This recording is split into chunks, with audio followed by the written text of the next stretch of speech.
প্রিয় দেশবাসী এবং বিপ্লবী ছাত্র জনতা, আপনারা জানেন যে ছাত্র জনতার ঐতিহাসিক গণ অভ্যুত্থানের মাধ্যমে 2024 সালের 5ই আগস্ট বাংলাদেশের মাটি থেকে মুজিববাদ নামক ফ্যাসিবাদী মতাদর্শের যে রাজনৈতিক দল আওয়ামী লীগকে বাংলাদেশের ছাত্র জনতা উৎখাত করেছিল।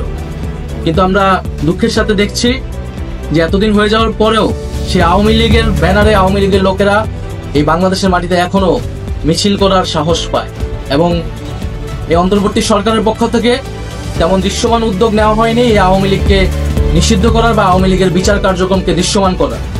আমরা 5ই আগস্টের পর থেকে ছাত্র জনতা বলে আসছি যে আওয়ামী লীগ কোনোভাবেই বাংলাদেশের মাটিতে রাজনীতি করার নৈতিক কোনো অধিকার রাখে না এবং তার আইনি বন্দোবস্তও করতে হবে। আওয়ামী লীগ গত 1.5 দশক ধরে বাংলাদেশে একটি ফ্যাসিজম কায়েম করেছে। বাংলাদেশে কয়েকটি গণহত্যার সাথে আওয়ামী লীগ জড়িত।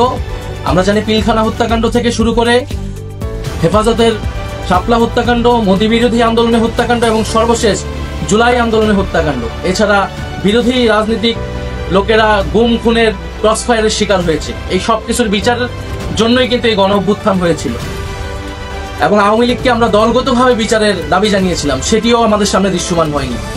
ফলে আমরা আবারও রাজপথে নামতেছি, আবারও বলতে চাই যে আওয়ামী লীগকে দলগতভাবে বিচার কার্যক্রমে আওতায় আনতে হবে এবং আওয়ামী লীগের যত অঙ্গ সংগঠন আছে তাদেরকে নিষিদ্ধ করতে হবে। অলরেডি ছাত্রলীগকে নিষিদ্ধ করা হয়েছে, যুবলীগ সহ অন্যান্য অঙ্গ সংগঠনকে নিষিদ্ধ করতে হবে।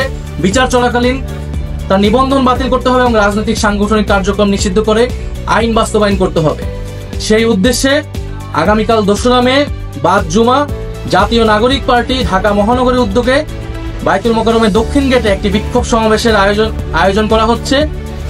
আপনারা দলে দলে সেই বিক্ষোভ সমাবেশে যোগদান করুন এবং গণ অভ্যুত্থানের যে আমাদের প্রতিশ্রুতি ছিল যে একটি ফ্যাসিস্ট মুক্ত বাংলাদেশ তৈরি করা, ফ্যাসিজমকে আর কখনোই বাংলার মাটিতে জায়গা করতে না দেওয়া এবং আওয়ামী লীগের যে গণহত্যা যে অপরাধ তারা করেছে সেই সকল কিছুর বিচার নিশ্চিত করা, এই সব কিছু আমাদের জুলাই আন্দোলনের প্রতিশ্রুতি এবং আমাদের শহীদদের প্রতি আমাদের প্রতিশ্রুতি। সেই প্রতিশ্রুতি রক্ষার্থে আগামীকাল দেখা হবে বিক্ষোভ সমাবেশে। ইনকিলাব জিন্দাবাদ।